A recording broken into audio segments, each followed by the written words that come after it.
세상은 실제로 어떻게 돌아가는가? 5. 위험에 대하여. 바이러스부터 식습관과 태양면 폭발까지. 현대 문명의 진전을 포괄적이고 단순하게 표현하는 한 가지 방법은 온갖 위험으로 가득한 세계임에도 역경을 딛고 어떻게든 살아남고자 하는 복잡하고 취약한 유기체인 우리가 이러한 숙명에서 비롯된 위험을 줄이기 위해 끝없이 탐색하는 과정이라 규정하는 것이다. 우리는 이런 탐색에서 지금까지 상당한 성공을 거두었고 나는 앞에서 그 증거를 수치로 입증했다. 작물을 더 많이 수확한 결과 식량 공급이 개선되었고 식량 생산 비용 또한 낮아졌다. 또 영양실조와 발육부진 및 영양 결핍에서 비롯된 소화질환의 위험도 줄었다. 특히 식량 생산 증대, 광범위한 식량 거래, 긴급 식량 지원 등이 결합해 오랫동안 필연처럼 반복되던 기근을 근절하는 성과를 거두었다.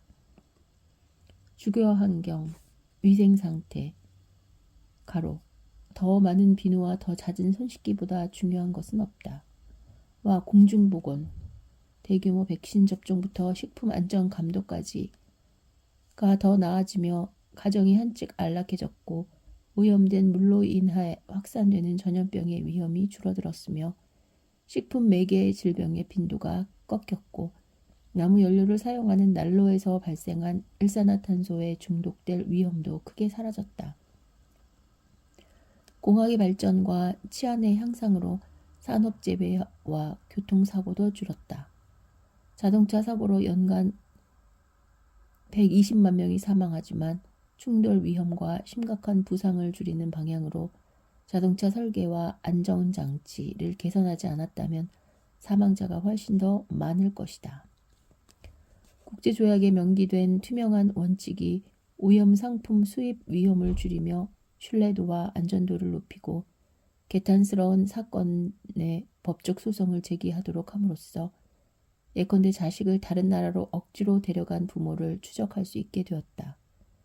또 언론 보도는 여전히 충격적이지만 세계 전역에서 자행되는 폭력 충돌의 빈도와 그로 인한 사상자 수가 수십 년 전부터 꾸준히 줄어드는 추세이다.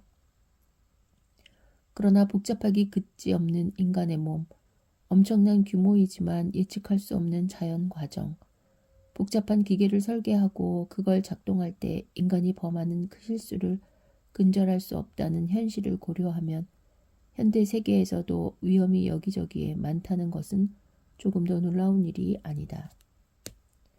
정보를 얻으려고 노력하지 않는 사람도 인재와 자연재해, 식습관과 질병과 일상활동의 위험에 대한 언론 보도를 매일 마주한다. 섬뜩한 테러, 다양한 형태로 나타나는 화학물질에 대한 공포, 음식에 살충제 장염물이 남아있지 않을까? 장난감이나 카펫에 발암물질이 있지 않을까? 벽제와 베이비 파우더에 숨은 성면 등은 사람에 의해 일어나는 재난, 즉 인재로 여겨진다. 온난화 때문에 망가져가는 지구도 인재라고 언론에서는 말한다. 언론 보도는 허리케인과 토네이도, 홍수와 가뭄, 메뚜기떼 같은 자연재앙에 대한 뉴스도 놓치지 않는다. 언론이 이런 위험을 끊임없이 보도하는 배경에는 불치성 암과 예측할 수 없는 바이러스에 대한 지속적 불안이 자리하고 있는 듯하다. SARS, SARS-CoV-1 중증급성 호흡기 증후군 코로나 바이러스 1과 에볼라에 대한 우려는 근래에 터진 코로나19 팬데믹에서 비롯된 범민의 작은 예고편에 불과했던 듯하다. 우리를 걱정에 빠뜨리는 위험은 얼마든지 나열할 수 있다. 광우병, 살모넬라 혹은 대장균 속 병원 내 세균 감염, 휴대폰의 비전이성 방사선, 사이버 보안과 데이터 절도, 통제를 벗어난 인공지능 설계와 유전자 변형 유기체, 핵미사일의 우발적 발사, 관측되지 않는 떠돌이 소행성의 지구 충돌 가능성 등에 대한 걱정도 끊이지 않는다. 이런 것을 나열하다 보면 우리가 어느 때보다 많은 위험에 노출되어 있다고 섣불리 결론 지을 수 있다. 하지만 거꾸로 그런 사건이나 가능성에 대한 끊임없는 보도 때문에 과장된 우리가 위험의 존재를 더 의식하게 되고 그렇게 위험을 적절히 인식함으로써 균형 잡힌 관점을 갖게 된다고 결론 지을 수도 있다. 내가 이번 장에서 강조하려는 게 정확히 그것이다. 그렇다. 우리 세계는 끊임없이 반복되는 위험이나 일회성으로 끝나는 위험으로 가득하다. 그러나 위험에 대한 잘못된 인식과 비이성적 평가도 넘쳐 흐른다. 이렇게 왜곡된 인식과 계산에는 많은 이유가 있다. 위험을 분석하는 학자들이 그 기원과 확산 및 지속에 대해 흥미로운 여러 결과를 내놓았다. 그러나 분석하고 계량화하고 인재와 천재지변을 비교하기 전에 기본적인 것부터 시작해보자. 하루라도 더 살려면 무엇을 먹어야 할까? 요즘 지뢰처럼 내던져지는 올바른 식생활에 대한 주장과 반론을 고려하면 이 질문에 대답하는 건 불가능할 듯하다. 어떻게 해야 철저한 육식부터 순수하고 엄격한 채식까지 다양한 식단의 장점과 단점을 비교해 평가할 수 있을까? 이른바 구석기 다이어트가 권장하는 철저한 육식은 식량 에너지의 3분의 1 이상을 동물성 단백질에서 얻는다. 한편 엄격한 채식주의는 동물성 단백질을 1 마이크로그램도 섭취하지 않는 정도로 넘어 가죽 구두를 신지 않고 모직 스웨터나 실크 브라우스도 입지 않는다. 철저한 육식은 진화적으로 머나먼 조상을 모방하려 한다. 한편 엄격한 채식주의는 오랜 고통에 처한 생물권을 보존하는 가장 확실한 길을 제시한다고 주장하며 겸손한 식물은 파괴적인 가축과 달리 환경에 최소한의 영향만 미치기 때문이라고 설명한다. 나는 여기에서 가장 위험이 덜한 식습관, 가로, 기대 수명 80세 이상과 관련한 식습관을 찾아보려 한다. 따라서 언론이 권장하는 의심쩍은 다이어트법은 물론이고 놀랍게도 학술지에 버젓이 게재된 수십 편의 논문까지도 무시할 것이다. 특히 짧은 기간 또는 상당히 오랫동안 다양한 체구군과 연령군을 추적했지만 과거에 섭취한 음식을 실험 참가자들의 기억에만 의존해 식습관과 질병과 수명의 관련성을 조사한 논문은 철저히 배제할 것이다. 또한 그런 프로젝트의 연구에 대한 연구, 즉 메타 연구도 무시할 것이다. 관상동맥 심장질환과 포화지방과 콜레스테롤에 대한 연구부터 육류를 섭취하고 우유를 마시는 위험까지 1950년대 이후에 발표된 출판물만 나열해도 작은 책 한 권은 될 것이다. 이런 연구에서 무척 빈번히 다루는 부분은 인간 기억의 오류성, 가로, 지난주에 무엇을 먹었는가? 대부분이 기억하지 못할 것이다. 여하튼 정확히는 기억하지 못할 것이다. 에 대한 폭로, 또는 워낙 이 분야가 실효성 없는 결론에 대한 신랄한 비판이 그치지 않기 때문인지 다른 방법론과 분석에 내재된 결합을 지적하는 것이다. 대부분의 사람이 무엇을 먹어야 하는가 라는 문제를 어렵게 생각하는 건 당연하다. 이에 대한 연구, 또 그 연구에 대한 연구는 지금까지 일관되고 명확한 결과를 내놓지 못했다. 더구나 새로운 연구가 과거의 결과를 뒤집는 경우도 비일비재하다. 이렇게 몇 세대에 걸쳐 오랫동안 연구해왔지만 여전히 해결책을 찾지 못하는 식습관이라는 난제에서 벗어날 더 나은 방법이 있을까? 어쩌면 그 해답을 찾는 건 무척 간단할 수 있다. 어떤 나라 국민이 가장 장수하고 그들이 무엇을 어떻게 먹는지 살펴보면 된다. 교토에서 혹은 바르셀로나에서 먹듯이 먹어라. 200개가 넘는 국가와 자치령으로 이루어진 세계에서 일본은 1980년대 초 이후로 최장수국이다. 당시 일본은 남녀 평균 기대 수명이 77세를 넘어섰다. 그 후로도 기대 수명은 계속 높아져 2020년에는 약 84.6세였다. 모든 사회에서 여성이 더 장수한다. 2020년 일본 여성의 기대 수명은 약 87.7세로 2위인 스페인 여성의 86.2세를 앞섰다. 평균 수명은 유전자, 생활 방식, 영양 요인이 복잡하게 상호작용한 결과이다. 식습관이 장수에 어느 정도 영향을 미치는지 알아내기는 불가능하다. 그러나 이런 국가의 식습관에 고유한 특징이 있다면 그걸 면밀히 분석할 필요는 있을 것이다. 일본의 음식 소비가 기록적인 장수에 기여한다고 가정할 만한 만큼 그들의 식생활에 정말 특별한 면이 있을까? 일본인이 상당히 많이 소비하는 전통 음식을 보면 아시아 인근 국가들에서 넉넉히 먹고 마시는 것과 미묘하게만 다를 뿐이다. 중국인과 일본인은 서로 다른 품종의 쌀을 먹지만 동일한 아오이고 오리자 사티바 자포니카이고 영양학적으로도 동일하다. 전통적으로 중국인은 두부를 황산 칼슘으로 응고시켰지만 일본 두부에는 염화 마그네슘이 쓰인다. 그러나 콩을 갈아 만든 두부에는 똑같이 단백질이 풍부하다. 또 발효되지 않은 일본 녹차와 달리 중국 녹차는 부분적으로 발효된다. 그러나 영양에서는 아무런 질적인 차이가 없다. 그저 겉모습과 색과 맛의 문제일 뿐이다. 일본식 식습관에도 지난 150년 동안 엄청난 변화가 있었다. 1900년 이전에 대부분의 일본 국민이 섭취한 전통 식단은 인구 성장률을 지탱하기에 충분하지 않아 남녀 모두의 신장이 작았다. 제2차 세계대전 전에는 느릿하던 개선 과정이 1945년에 패전에 따른 식량 부족을 극복한 뒤로는 가속화했다. 영양실조를 예방하기 위해 학교 급식에 우유를 제공하면서 우유 소비량이 증가하기 시작했다. 흰쌀도 충분해졌다. 일본이 세계 최대의 어선단과 포경선단을 구축한 뒤로는 해산물 공급도 급속히 증가했다. 육류도 식단에 자주 오르는 재료의 하나가 되었고 구운 요리도 전통적으로 굽지 않던 문화에서 즐겨 먹는 음식이 되었다.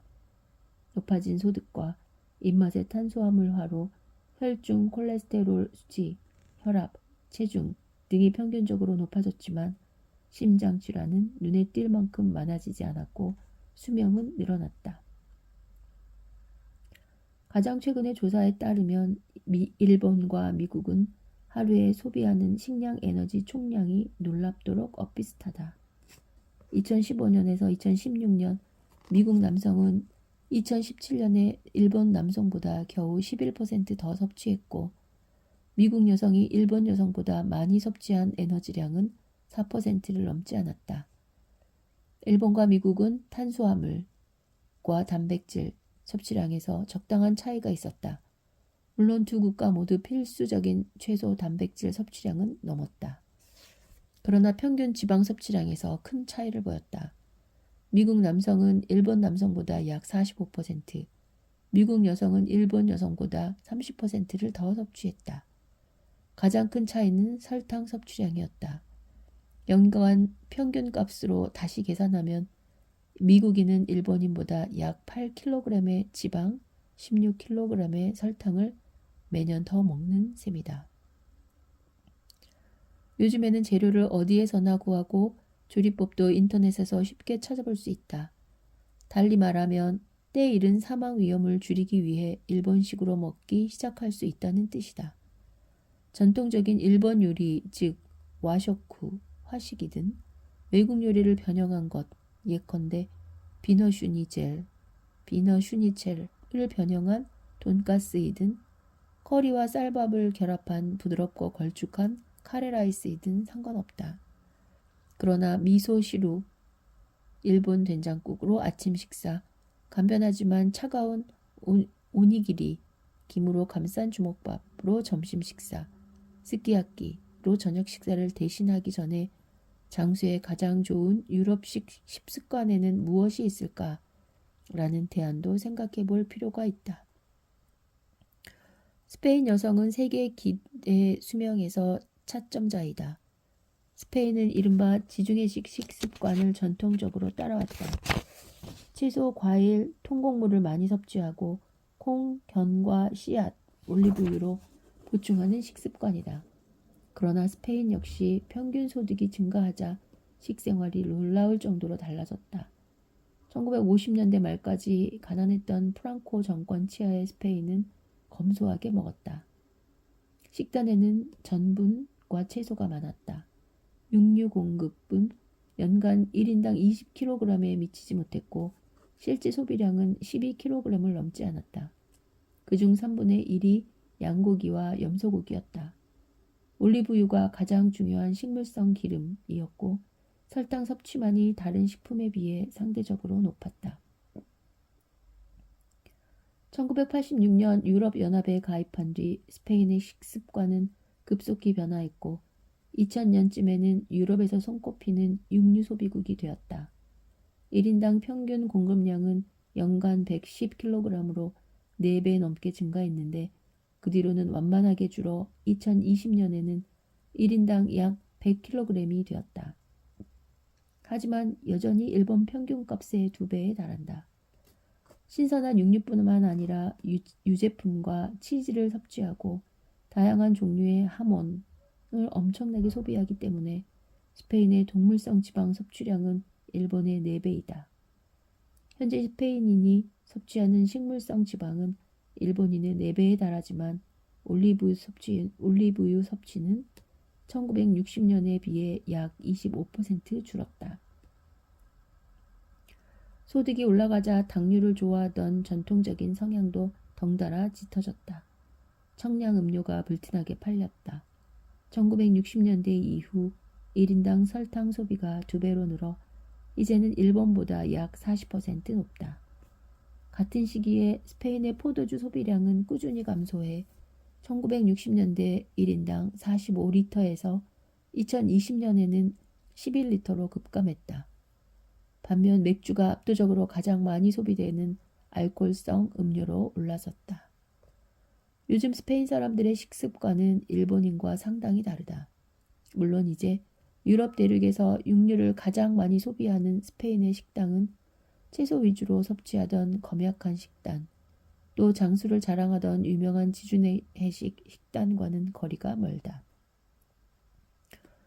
그러나 육류와 지방과 당류는 더 많이 섭취하고 심장병을 예방한다는 포도주의 음주량은 급격히 감소했음에도 불구하고 스페인의 심혈관성 사망률은 계속 감소하고 있는 추세이고 기대 수명은 꾸준히 늘어났다. 1960년 이후 스페인의 심혈관 질환 사망률은 부유한 경제국들의 평균보다 훨씬 빠른 속도로 떨어졌다. 그 결과 2011년에는 그 국가들의 평균치보다 사망률이 약 3분의 1이나 낮았다. 또 1960년 이후 스페인은 남녀 평균 기대 수명도 13년 넘게 늘어 70세에서 2020년에는 83세 이상이 되었다. 일본보다 1년 정도 낮을 뿐인데 육체적으로나 정신적으로 쇠락한 상태에서 1년의 수명을 늘리려고 육류의 절반을 두부로 교체할 필요가 있을까? 이쯤에서 당신이 장수를 위해 무엇을 포기할 수 있는지 생각해보라. 종이장처럼 얇은 이베리코 햄, 마드리드의 마요르 광장에서 남쪽으로 조금 걸어가다 보면 세계에서 가장 오래된 식당 소브리노 데 보딘의 잘 구운 돼지고기, 잘 조리한 폴포 가이에고를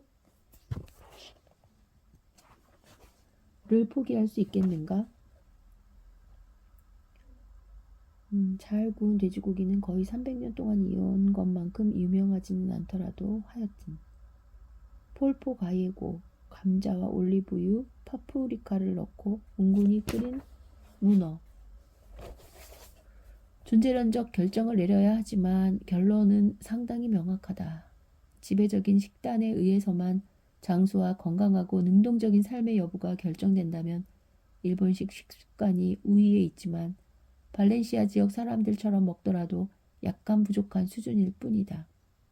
여하튼 식습관이 중요하긴 해도 우리가 물려받은 유전자와 주변 환경을 포함한 큰 그림의 일부에 불과하다. 수명을 기준으로 한 지금까지의 비교는 대단히 중요하지만 상대적으로 단순한 위험 평가이다. 설득력 있는 자료에 근거해 어느 하나를 선택하면 향후 수십 년 동안은 충분하다. 그러나 다른 분야의 위험 평가들은 대체로 더 까다롭다. 기준이 수명만큼 단순하지 않기 때문이다. 특정한 활동의 위험도는 시간이 지남에 따라 변한다. 예컨대 지금 미국에서 운전하는 건 대개 반세기 전보다 훨씬 더 안전하다. 그러나 50년 뒤에는 당신의 운전 능력이 크게 떨어질 테니 그때 운전대를 잡으면 당신 자신과 다른 사람에게 큰 위험을 야기할 것이다. 또 빈번하게 이용하는 장거리 비행이 오랫동안 겨울마다 즐긴 활강 스키보다 더 위험한지 알고 싶다면 이 둘의 위험도를 상당히 정확하게 비교할 수 있는 척도가 필요할 것이다. 그러면 여러 나라에서 경험하는 위험들을 어떻게 비교할 수 있을까? 예컨대 미국에서 운전하다가 다칠 가능성과 알프스에서 하이킹하는 동안 벼락에 맞을 가능성, 일본에서 지진으로 죽을 가능성은 어떻게 다를까? 곧 살펴보겠지만 우리는 이런 모든 위험을 상당히 정교하게 비교 평가할 수 있다.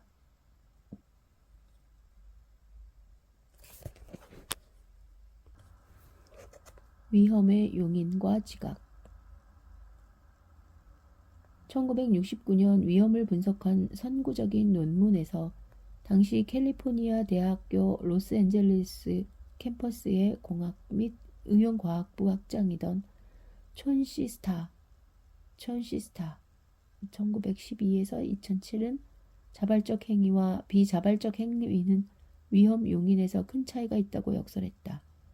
사람들은 통제권을 갖고 있다고 생각할 때 예컨대 틀릴 수도 있지만 과거의 경험에 근거한 까닭에 가능성이 큰 결과를 찾아낼 수 있다는 믿음이 있을 때 서구의 대도시에서 테러 공격에 비자발적으로 노출되는 경우보다 심각한 부상을 당하거나 사망할 가능성이 1000배나 높은 활동에 참여한다. 또한 많은 사람이 일시적으로 상당히 위험한 활동에 일상적으로 반복해서 참여하지만 그걸 위험하다고 인식하지 않는다. 예컨대 수억 명이 매일 운전하고 훨씬 많은 수의 흡연자가 훨씬 더 큰 위험을 무릅쓰고 담배를 피운다. 부유한 국가에서는 수십 년간의 교육과 홍보로 흡연자가 크게 줄었지만 전 세계에는 아직도 10억 명 넘는 흡연자가 있다. 자발적 위험을 용인하는 태도와 비자발적 노출에 대한 위험을 잘못 인식하고 피하려는 태도 사이에 이런 차이가 정말 이상하게 나타나는 경우도 적지 않다. 예컨대 어떤 사람들은 자식을 보호하라는 정부의 요구를 용납할 수 없을 정도로 위험하다고 생각하기 때문에 자식들에게 예방주사를 맞히지 않음으로써 예방할 수 있는 질병에 걸릴 복합적 위험에 아이들을 자발적으로 노출시킨다. 하지만 반복되는 반박, 증거, 백신 접종이 자폐증을 일으킬 수 있다는 주장이나 백신 접종을 핑계로 우리 몸에 마이크로칩을 심는다는 터무니없는 소문에 근거해 그렇게 행동할 뿐이다. 코로나19 팬데믹으로 이런 비이성적 두려움은 더욱더 커졌다. 팬데믹을 끝내는 최선의 방법은 대대적인 백신 접종이었지만 첫 백신을 승인하고 배포하기 훨씬 전부터 다수가 여론조사원에게 백신을 접종하지 않을 거라고 대답했다. 원자력 발전에 대한 만연한 두려움은 잘못된 위험 지각의 전형적인 예이다. 많은 사람이 과도하게 흡연하고 운전하고 먹으면서도 원자력 발전소 옆에 사는 걸 꺼린다. 원자력 발전이 대기 오염과 관련한 사망을 크게 예방했다는 사실에도 불구하고 여론조사에서 확인되듯이 핵을 이용한 전기발전에 대한 불신은 좀처럼 줄어들지 않는다. 대기 오염에 의한 사망은 화석 연료의 연료 연소와 밀접한 관계가 있지만 2020년에도 세계 전기의 5분의 3을 화석 연료로 발전했고 핵 분열에 의한 발전은 10%에 불과했다. 1985년 체르노빌과 2011년 후쿠시마에서 일어난 두 사고로 인한 잠재적 사망자의 예상치를 포함하더라도 핵과 화석 연료를 통한 발전에서 비롯되는 종합적 위험을 비교한 결과는 뒤집어지지 않는다. 핵과 관련한 위험 지각의 차이는 프랑스와 독일을 비교할 때 가장 뚜렷이 드러나는 듯하다. 프랑스는 1980년대 이후로 전기의 70% 이상을 핵분열에서 얻는다. 프랑스 곳곳에 건설한 거의 660개의 원자로가 센강, 라인강, 가론강, 로아르강을 비롯한 많은 강에서 끌어온 물로 냉각된다. 하지만 프랑스는 유럽연합에서 스페인 다음으로 장수국가이다. 프랑스 국민의 장수는 원자력 발전소가 좋지 못한 건강이나 때이른 사망의 원인이 아니라는 명백한 증거이다. 그러나 라인강 건너편에는 원자력 발전을 가급적 빨리 없애버려야 할 잔이무도한 발명이라고 믿는 녹색당원과 그보다 훨씬 더 많은 독일 국민이 있다. 이렇듯 우리의 위험 지각이 본래 주관적인 데다 특정 위험에 대한 개인적 이해, 친숙한 위험인가 새로운 위험인가 와 문화적 환경의 영향을 받기 때문에 객관적 위험은 없다고 주장하는 학자가 많다. 그들의 심리 측정 연구에 따르면 위험은 개별적으로 고유한 상관관계를 띈다. 다시 말하면 비자발적 위험은 새롭고 통제할 수 없으며 알려지지 않은 위험에 대한 두려움과 관련이 있고, 자발적 위험은 과학적으로 해석하고 통제할 수 있는 것으로 인식하는 경향이 있다. 예컨대 핵분열을 통한 전기발전은 안전하지 않은 것으로 폭넓게 인식하는 반면 X선은 용인되는 위험으로 인식한다. 두려움은 위험 자각에서 무척 큰 역할을 한다. 테러 공격이 이런 차별적 용인을 가장 명확하게 보여주는 예인 듯하다. 테러 공격에 대한 두려움이 우리 마음을 짓누르면 이론의 여지없는 증거를 기초로 한 합리적 평가는 방해받는다. 시간과 장소 그리고 규모를 예측할 수 없다는 특징 때문에 테러 공격은 두려움의 심리 측정 등급에서 상위를 차지한다. 24시간 뉴스를 전달하는 매체를 통해 끊임없이 이루어지는 과장되고 왜곡된 분석이 이런 두려움을 집중적으로 악용한다. 지난 20년 동안 그런 뉴스 매체는 손가방 크기의 핵폭탄이 맨하튼 중심에서 폭발할 가능성부터 대도시에 식수를 공급하는 데 사용하는 정수장에 독극물을 풀거나 인위적으로 조작한 치명적 바이러스를 살포할 가능성까지 온갖 가짜 뉴스를 퍼뜨렸다. 이런 두려운 공격과 비교할 때 운전은 자발적이고 끊임없이 반복되는 무척 친숙한 위험이다. 게다가 교통사고는 치명적으로 충돌하더라도 90% 이상의 사고에서 한 명밖에 죽지 않는다. 그 결과 인간 세계는 연간 120만 명 넘는 교통사고 사망자를 용인한다. 산업 공장에서 일어나는 반복적인 사고, 당신이 거주하는 곳이나 인근 대도시에서 일어나는 다리와 건물의 붕괴는 용납하지 못한다. 설령 그런 재앙으로 인한 연간 사망자가 수십만 명에 불과할지라도 말이다. 위험의 용인은 개인 간에도 큰 차이가 있다. 다른 사람이라면 너무 위험할 뿐만 아니라 죽음을 자초하는 짓이나 다를 바 없는 행위에 자발적이고 반복적으로 참여하는 사람이 많은 현상을 보라. 건물이나 다리 등 높은 곳에서 낙하산을 타고 내려오는 베이스 점핑이 이런 활동의 대표적인 예이다. 낙하산이 조금이라도 늦게 퍼지면 자유 낙하하는 몸뚱이가 순식간에 치사 속도에 도달해 그야말로 죽음을 맞이한다. 한편 운명론적 믿음으로 합리화하는 위험 용인도 있다. 질병이나 사고는 운명 지어진 것이어서 피할 수 없으므로 건강을 증진하려거나 적절히 조심해서 사고를 예방하려고 노력해도 소용없다는 믿음으로 위험을 용인하는 경우이다. 운명론적인 사람은 위기를 과소평가하기도 한다. 그 이유는 위기를 분석해 실효성 있는 결론을 끌어내는 데 필요한 노력을 피하고 싶고 위기에 효과적으로 대응할 수 없다고 절감하기 때문이다. 교통, 운명론은 비교적 잘 연구된 분야이다. 운명론적인 운전자는 위험한 운전 상황을 과소평가하고 방어 운전, 가로 집중을 방해하는 요소를 멀리하고 안전거리를 유지하며 과속하지 않는 운전을 등한시하는 경향을 띈다. 또 아이들에게 안전벨트를 매라고 강요하지도 않고 도로사고에 관여하지 않으려는 경향도 있다. 일부 국가의 연구에서 확인할 수 있듯이 교통 운명론이 택시기사들에게 팽배하고 미니버스 운전자들에게 만연한 것은 무척 우려스럽다. 베이스 점핑을 즐기는 사람을 위해 혐오자의 귀감으로 바꾸거나 사고는 운명론적으로 결정되는 게 아니라고 택시기사를 설득하기 위해 우리가 할 수 있는 일은 거의 없다. 그러나 일상생활에서 흔히 보고 겪는 위험뿐 아니라 극단적으로 드물지만 치명적인 위험까지 모든 위험을 가급적 정확히 파악해서 각각의 결과를 계량화하면 그 영향을 비교할 수 있을 것이다. 이 작업은 무수히 다양한 사건과 과정을 다루어야 하기 때문에 결코 쉽지 않다. 게다가 위험을 측정하는 완전한 기준도 없고 수십억 인구가 일상에서 흔히 직면하는 위험을 극히 드문 사건, 특히 100년이나 1000년 아니면 1만 년에 한 번 일어나더라도 파국적인 결과를 초래하는 재앙적 사건과 비교하기 위해 보편적 잣대도 없다. 재앙적 사건과 비교하기 위한 보편적인 잣대도 없다. 그래도 나는 이 어려운 작업을 해보려고 한다.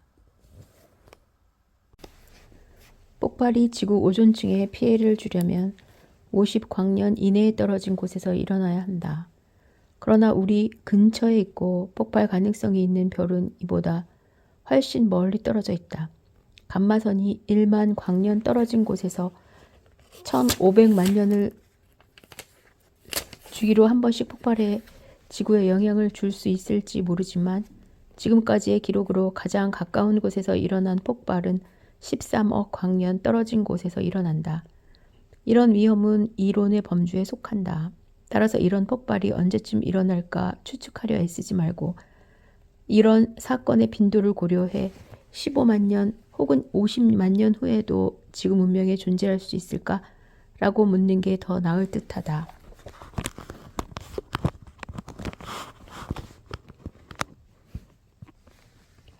문명의 종말은 충분히 있을 법한 사건이지만 지구가 소행성과 필연적으로 충돌할 위험을 계산하는 일은 작은 것이 큰 차이를 빚어낼 수 있다는 가정과 불확실성에 기반한 작업이 될 수밖에 없다. 소행성이나 큰 해성과의 조우는 과거에도 있었듯이 미래에도 있을 것이다. 그러나 문명의 운명을 좌우하는 중대한 충돌은 10만 년 혹은 200만 년에 한 벌 발생한다고 가정해야 하지 않을까? 이는 지질연대로는 상대적으로 짧은 기간이지만 연간 위험 가능성을 설득력 있게 계산하는 데 사용하거나 노출 시간당 무언가를 알아내기에는 너무도 긴 시간이다. 게다가 소행성이 서유럽이나 중국에 떨어지느냐 아니면 남극 대륙 근처 태평양에 떨어지느냐에 따라 세계에 미치는 영향도 크게 달라질 것이다. 후자의 경우에는 거대한 쓰나미로 인한 피해가 늘어날 것이다. 엄청날 것이다. 그러나 역시 소행성의 크기에 따라 다르겠지만 대기권에 유입되는 먼지는 거의 없을 것이다. 전자의 경우에는 대도시에 집중된 인구가 증발하고 산업활동도 즉각 멈출 것이다. 게다가 엄청난 질량의 돌가루가 대기권으로 올라가 지구 전체를 얼어붙게 만들 것이다. 미국인이 초신성이나 소행성에 대해 걱정할 필요는 없겠지만 필연적인 자연재앙을 굳이 사서 걱정하고 싶다면 특히 그들이 좋아하는 명소 중 한 곳에 재앙이 닥치지 않을까 걱정하고 싶다면 옐로우스톤에서 초화산 폭발이 다시 일어나지 않을까 염려하면 된다. 지질학적 증거에 따르면 지난 1500만 년 동안 9번의 폭발이 있었고 지금까지 알려진 마지막 3번의 폭발은 210만 년 전 130만 년 전, 64만 년 전에 있었다. 물론 그 세 번이 폭발의 주기성을 예측할 만한 근거가 되지는 않는다. 그러나 폭발 주기를 평균 73만 년으로 생각하면 아직 9만 년이나 남았다. 그러나 첫 번째 간격은 80만 년, 두 번째 간격은 66만 년이었다. 만약 간격이 비슷하게 짧아진다면 다음 간격은 약 52만 년이다. 그렇다면 새로운 폭발은 이미 10만 년 전에 일어났어야 한다 라고 생각할 수도 있지 않을까? 간격이 어떻게 되든 그 결과는 폭발의 규모와 기간 및 우세한 바람의 방향에 따라 달라질 것이다. 마지막 폭발은 약 1000세제곱킬로미터의 화산재를 분출했다. 이번에도 이런 규모로 화산이 폭발하고 북서풍이 우세하게 분다면 먼지 기둥이 와이오밍, 유타, 콜로라도를 지나 그레이트 플레인스까지 옮겨가며 사우스 다코타에서 텍사스까지 여러 주에 영향을 줄 것이고 미국에서 가장 비옥한 농지의 일부가 10에서 50cm까지 화산재로 뒤덮일 것이다.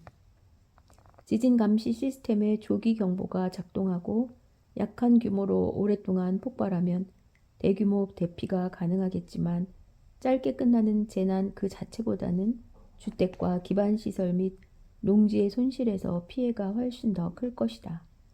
화산재가 얇게 덮인 곳은 흙과 토양이 섞여 더 비옥해질 것이다. 흙과 섞여 토양이 더 비옥해질 것이다.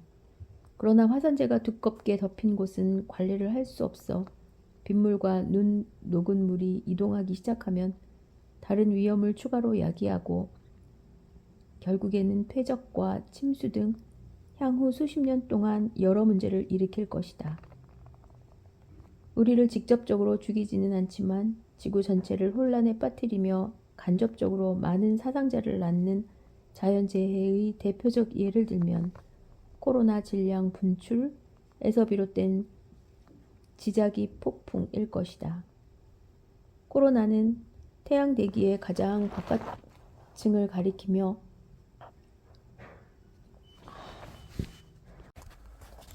역설적이게도 태양의 표면보다 수백 배나 뜨겁다. 이는 폭발적으로 가속화한 물질이 엄청나게 분출되는 현상으로 이때 태양풍과 행성 간 자기장의 세기를 크게 능가하는 자기장이 동반된다. 코로나 분출은 가장 바깥층의 안쪽 부분에서 자기장이 뒤틀리고 재구성되는 것에서 시작된다. 코로나 질량 분출은 태양 표면의 폭발, 즉 태양 플레이어를 만들어내고 느리게는 초속 250km, 빠르게 초속 3000km의 속도로 이동한다. 지금까지 가장 많이 알려진 코로나 질량 분출은 1859년 9월 1일 아침에 시작되었다. 당시 영국 천문학자 리처드 캘링턴은 커다란 태양 흑점을 관측하며 그림을 그리고 있었다. 콩팥 모양으로 상당한 크기의 하얀 플레어를 발산하는 흑점이었다. 당시는 전화를 발명하기 거의 20년 전이었고 전기를 상업용으로 발전하려면 20년 이상을 기다려야 하던 때였다. 따라서 눈에 띄는 영향은 오로라가 한층 강렬해졌다는 것과 1840년대에 가설하기 시작한 전신망이 혼란에 빠진 게 전부였다.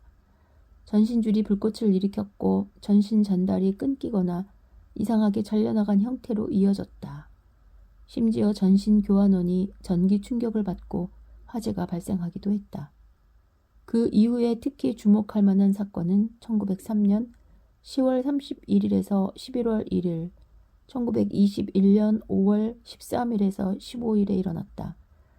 물론 당시는 유선 전화망과 전력망이 유럽과 북아메리카에서도 상당히 제한적이고 다른 지역은 무척 드문 때였다. 1989년 3월에는 상당한 코로나 질량 분출이 오늘날 일어난다면 벌어질 사태를 미리 간략하게 경험했다. 캐링턴이 관측한 코로나 질량 분출보다 훨씬 작은 사건이었지만 600만 명에게 전기를 공급하던 퀘벡의 전력망이 9시간 동안 마비되는 사태가 벌어졌다. 그로부터 30년이 지난 지금 우리는 더욱더 취약해졌다. 휴대폰부터 전자메일과 국제은행 업무까지 전자화한 모든 것을 생각해보라.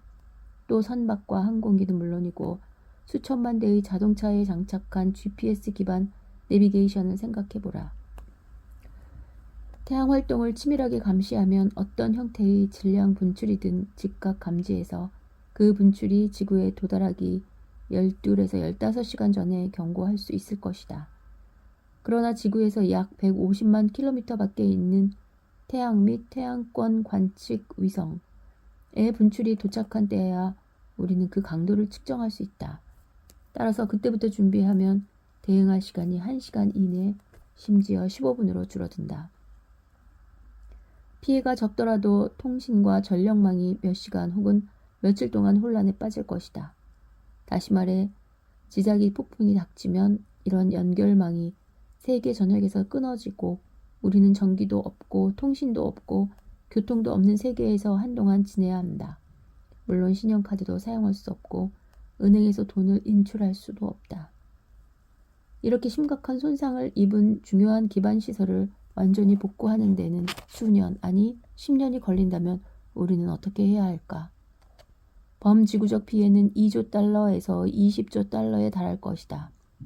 게다가 이런 추정치는 물질적 비용만을 계산한 것이지 통신과 빛, 냉방과 난방, 의료 장비와 냉장, 산업 생산, 농산물 재배에 필요한 비료와 농약 없이 지내야 하는 기간 동안 잃어버릴 삶의 가치는 전혀 계산하지 않은 것이다. 그래도 좋은 소식이 있다. 2012년에 한 연구에 따르면 캐링턴급의 분출이 향후 10년 내에 일어날 확률은 12%, 즉 8분의 1 확률이다.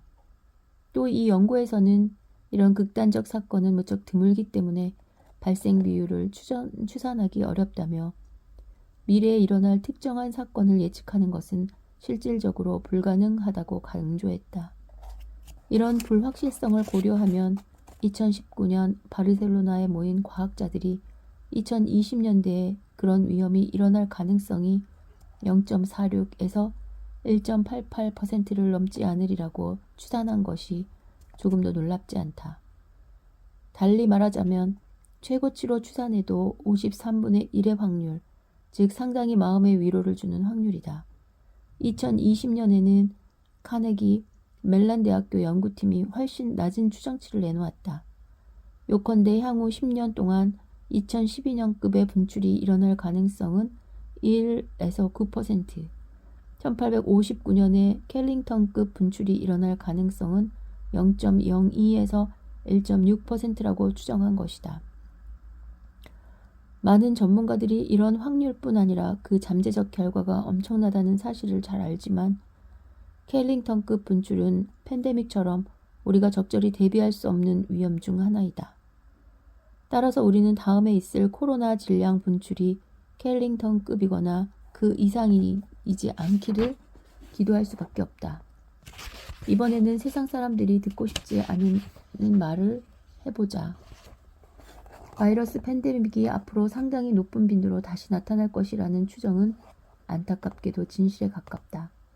각종 팬데믹은 필연적인 공통점을 지니지만 그 영향은 제각각이다.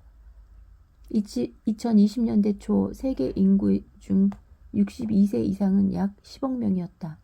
그들은 평생 동안 3번의 바이러스성 팬데믹, 1957에서 1959년에 H2N2, 1968에서 1970년대의 H3N2, 2009년의 H1N1을 겪었다. 1957년에서 1959년 팬데믹으로 인한 총 사망률을 재계산하면 10만 분의 38, 가로 110만 명 사망, 세계 인구는 28.7억 명이었고 1968에서 1970년 팬데믹으로 인한 사망률은 10만 분의 28, 100만 명 사망, 세계 인구는 35.5억 명이었다. 한편 2009년 팬데믹은 병독성이 낮아 사망률이 10만 분의 1, 약 20만 명 사망, 세계 인구는 68.7억 명을 넘지 않았다. 다음 팬데믹의 도래는 시간 문제였다. 앞에서 이미 지적했듯이 팬데믹의 위협 빈도는 상대적으로 낮기 때문에 우리는 이 위협에 전혀 대비하지 않았다. 세계경제포럼은 2007년부터 2015년까지 매년 세계를 위협하는 위험의 순위를 발표했다. 상위 3가지 위험에는 2008년의 위기를 반영한 듯 자산 가격 붕괴와 금융위기를 비롯한 금융체계의 실패가 8번, 수자원 위기가 1번 선정되었지만 팬데믹 위협은 한 번도 뽑힌 적이 없었다. 세계적 의사결정자들의 집단 예지력이 이런 수준이다. 사스 CoV2를 매개로 코로나19가 발발했을 때 세계보건기구는 2020년 3월 11일이 돼서야 세계적 팬데믹을 선언했다. 게다가 많은 나라의 정부가 그들의 초기 조언을 받아들여 국제선 운항을 중지하고 마스크 착용을 의무화하는 조치를 늦게 시작했다. 물론 코로나19 팬데믹이 완전히 종식된 후에야 그 팬데믹으로 인한 총 사망자 수를 계량화할 수 있다. 팬데믹의 피해를 평가하는 최선의 방법은 계절성 독감과 관련한 호흡기 질환 사망자 수와 비교하는 것이다. 2002년에서 2011년을 매우 상세히 조사한 평가 보고서에 따르면 2009년의 팬데믹을 제외할 때 사망자 평균값이 38만 9천 명이고 전 세계적으로 29만 4천 명에서 52만 8천 명이었다. 달리 말하면 계절성 독감이 연간 모든 호흡기 질환 사망자의 약 2%를 차지한다는 뜻이다. 이 사망률은 평균 10만 분의 6으로 20세기에 있었던 2번의 팬데믹이 기록한 사망률의 15에서 20%이다.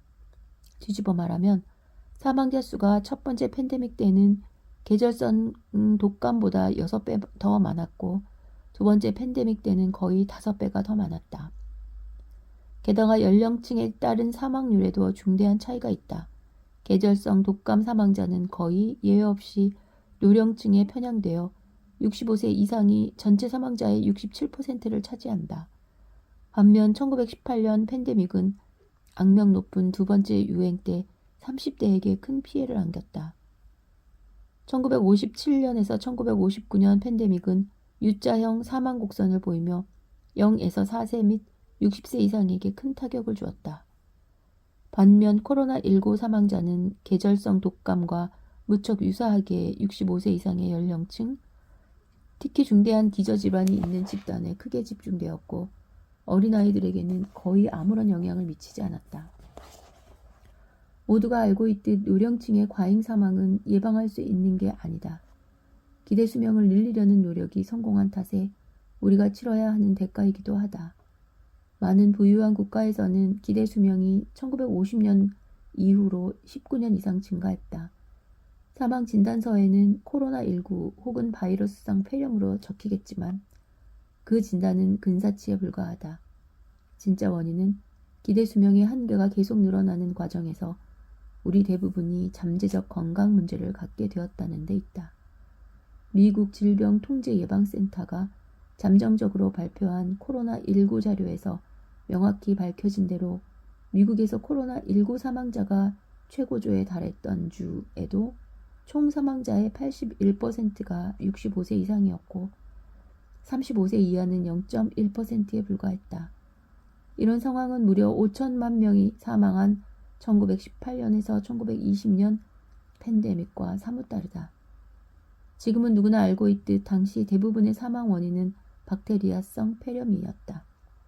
보존된 폐 조직 표본으로부터 채취한 배양균의 약 80%에서 2차 폐 감염을 유발한 박테리아가 발견되었다.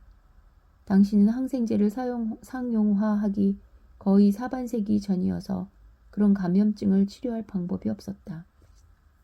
게다가 결핵 환자는 다른 사람보다 독감으로 사망할 가능성이 더 높았다. 이런 관련성은 1918년에서 1920년 팬데믹의 사망자가 이상하게도 중년층, 그것도 남성이 많았던 이유를 설명하는 데 도움을 준다. 결핵은 부유한 국가에서 기본적으로 근절되었기 때문에 또 폐렴은 항생제로 치료 가능하기 때문에 이제는 높은 사망률이 반복되는 사태를 피할 수 있다. 그러나 우리가 매년 독감 백신 접종 운동을 벌이더라도 상당한 정도의 계절성 사망은 피할 수 없고 세계적 팬데믹이 있을 때마다 고연령층의 생존은 큰 과제가 될 것이다. 이런 현상은 우리가 자초한 위험, 즉 더 길어진 기대 수명을 향유하게 된 성공의 이면이다. 결국 가장 취약한 계층을 격리하고 더 나은 백신을 개발함으로써 죽음을 최소화할 수 있겠지만 완전히 근절하는 것은 불가능하다. 지속되는 사고방식. 위험과 관련해서는 뻔한 말이 끊임없이 오르내리는 듯하다. 개인으로서 우리는 어느 정도 통제력을 행사할 수 있다. 많은 사람이 금연을 하거나 알코올과 약물을 끊는 걸 어렵게 생각하지 않는다. 또 코로나 바이러스나 노로바이러스가 창궐하는데도 집에 머무르지 않고 5천 명의 승객, 3천 명의 승무원과 함께 크루즈 여행을 다니는 걸 더 좋아하는 사람도 많다. 앞에서 언급한 모든 걸 꿈꾸는 사람도 있다. 여하튼 많은 사람이 쉽게, 그것도 비용을 크게 들이지 않고도 줄일 수 있는 위험을 없애려 노력하지 않는 게 놀랍기만 하다.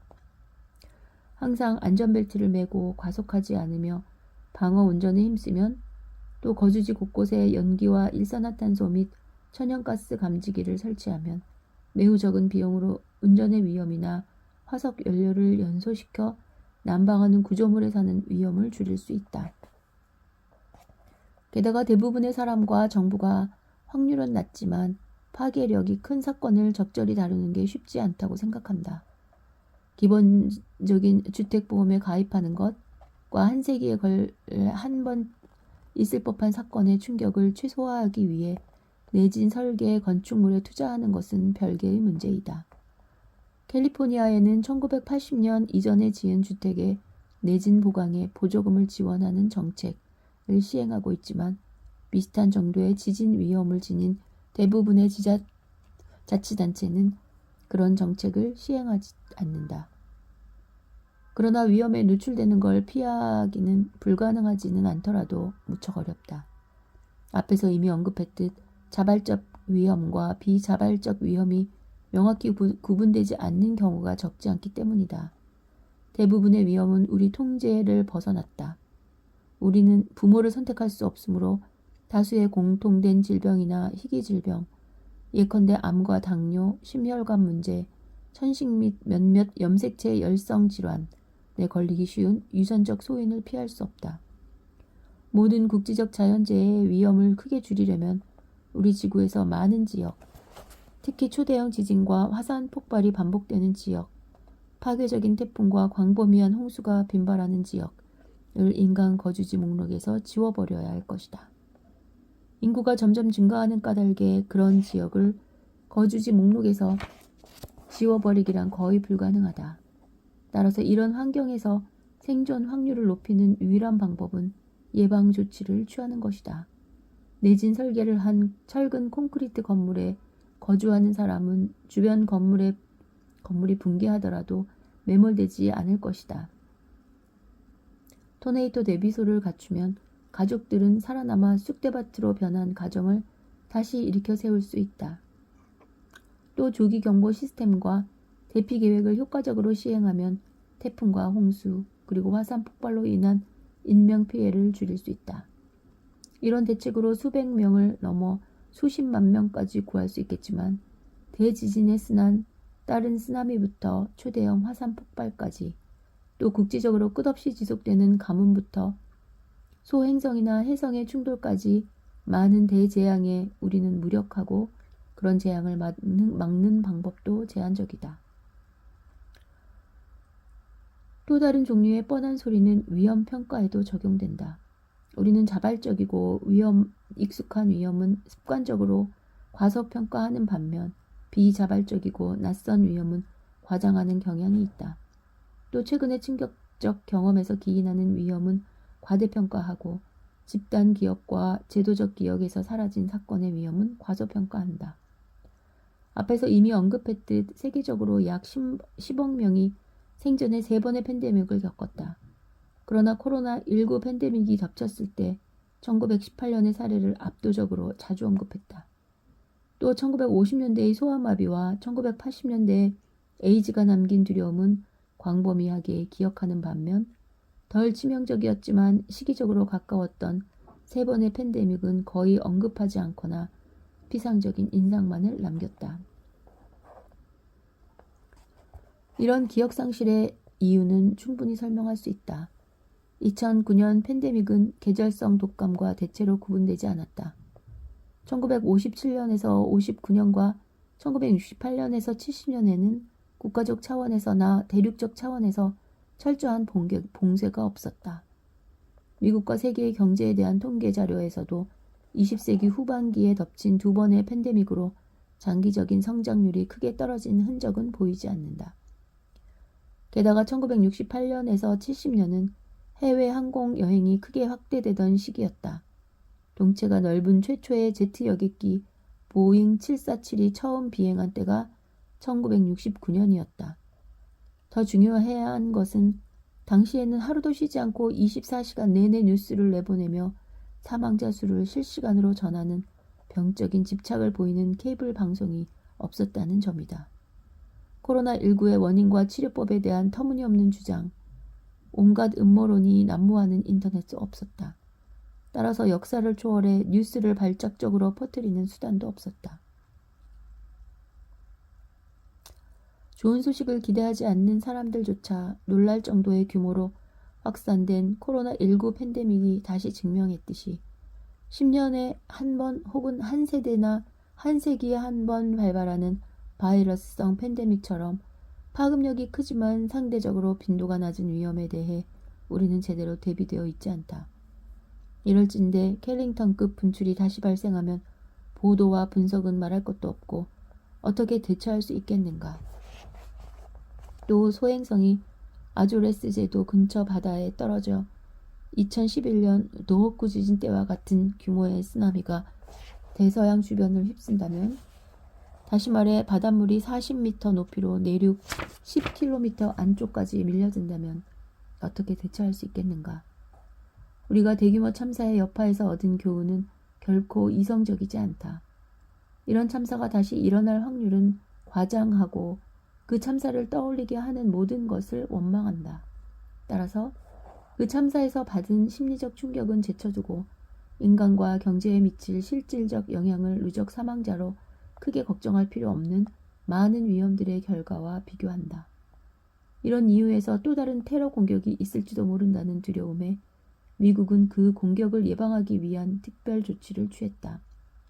예컨대 미국은 아프가니스탄과 이라크에서 수조 달러를 투입한 전쟁을 벌였는데 이는 그들의 힘을 장기간에 걸쳐 약화시키고 그자 비대칭적 갈등을 유발하겠다는 오사마 빈 라덴의 바람을 채워준 셈이었다.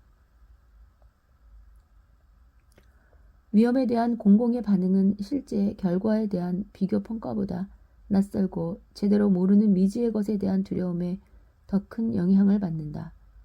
이런 감정적 반응이 크게 개입하면 사람들은 어떤 결과가 일어난 확률을 기억하려고 하지 않고 무서운 결과, 예컨대 테러 공격이나 바이러스성 팬데믹으로 사망할 가능성에 지나치게 집착한다. 테러리스트는 이런 심리를 항상 이용하기 때문에 정부는 향후에 테러 공격을 방지하려고 값비싼 조치를 취할 수밖에 없다. 훨씬 낮은 비용으로 더 많은 인명을 구할 수 있는 대책을 거듭 도외시하면서 말이다. 낮은 비용으로 생명을 구할 수 있는 대책의 중요성을 총기 폭력에 대한 미국인의 사고방식보다 더 잘 설명해주는 경우는 없는 듯하다. 널리 알려진 대량 살상 사건이 충격적일 정도로 반복되는데도 법은 바뀌지 않는다. 그런 사건이 언급될 때마다 나는 2012년 코네티컷의 뉴타운에서 6에서 7세 어린이 20명을 포함해 26명이 사망한 총기 난사 사건이 가장 먼저 떠오른다. 21세기에 들어 20년 동안에만 약 12만 5천 명의 미국인이 총기 사건으로 사망했다. 자살은 제외하고 살인만을 계산한 수치이다. 이는 캔자스의 토피카, 조지아의 에선스, 캘리포니아의 실리콘밸리, 혹은 독일의 괴팅겐에서 살아가는 주민 수에 해당한다.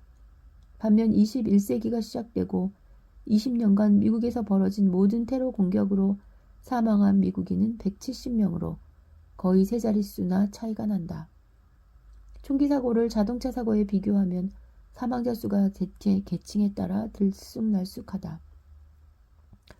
앞에서 살펴보았듯 아시아계 미국 여성과 비교할 때 미국 백인 남성은 자동차 사고로 사망할 가능성이 5배가량 높지만 아프리카계 미국 남성은 총기 사고로 사망할 가능성이 30배나 높다.